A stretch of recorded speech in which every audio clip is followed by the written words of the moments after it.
Hello everyone, I am Shruti Vijayargi from BISP Solutions.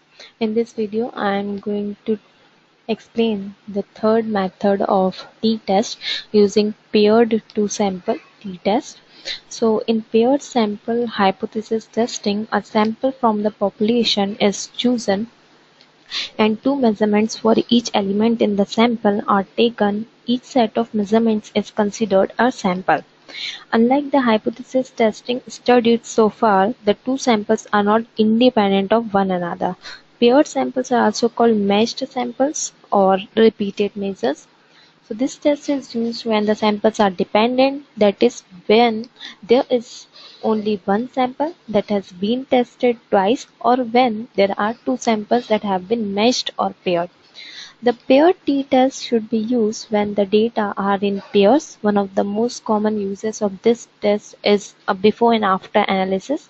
For example, we might interested in how much a certain group of grows after fertilizer is added to randomly selected plot, or for example a pre and post test given after an educational program to measure the learning from the program.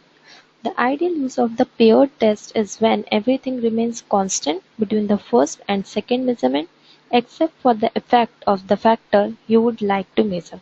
For example, the effect of an educational seminar on learning. So the equation for the paired sample t-test is t equals to xt minus mu0 divided by sd divided by root of n, where xt is the average, sd is the standard deviation, mu0 is any constant value which must be non-zero, and n is the number of terms. So before going ahead, I will try to explain the difference between the independent samples and paired samples.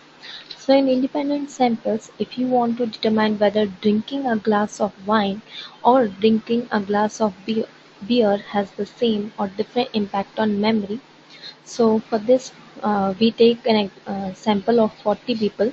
So half of them drink a glass of wine and half of them drink a glass of beer, and then each of the 40 people have given a memory test, and the result is compared after their test. So this approach is called independent samples, where peoples are different for tests. But in paired samples, there are a total number of 20 people. First, they have to drink a glass of wine and they have to give a memory test. And after that, the same people drink a glass of beer, and then they have to take a memory test.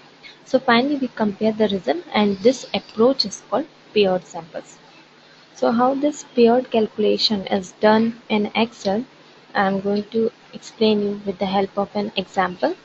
So here is the marks for group of students before and after a teaching intervention are recorded. So is there a difference in marks following a teaching intervention? We are trying to calculate. So marks are continuous scale, and paired t-test is used to compare the means of the two samples of related data. The paired t-test compares the mean difference of the values to zero, and it depends on the mean difference, the variability of the differences, and the number of data. So what we have to do, just go to the data tab and select data analysis, and from the analysis tool we have to select t-test paired two samples for means, and then click OK. Now the variable range 1, we have to pass the first variable range or the array of first marks. So I choose the cells, and next argument is the variable 2 range from this to this. And the hypothesis mean difference,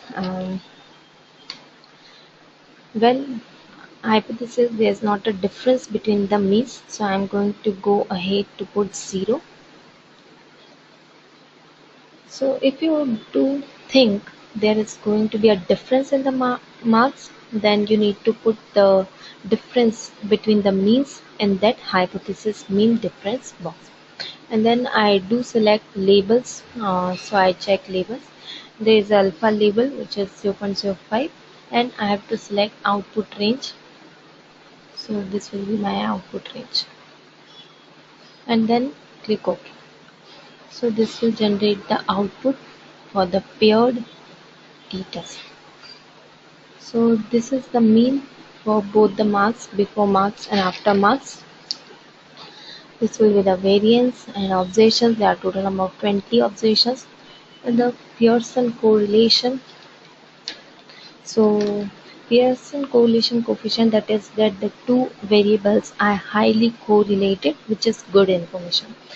Now hypothesis mean is the hypothesis mean, which I put 0. So this is 0. There is a degree of freedom 19. Now the t statistics and p value. So t statistics is the important.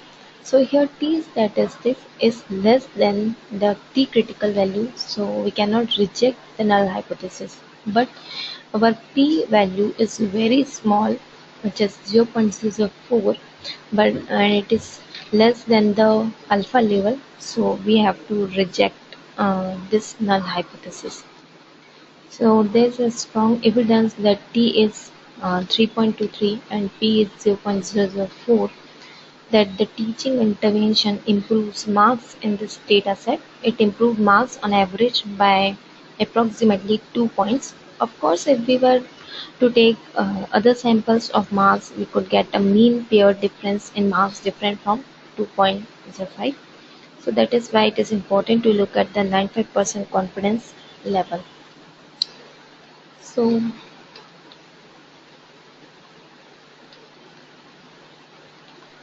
this is how the paired t-test is calculated in Excel. I just give you an idea of calculation of paired samples. If you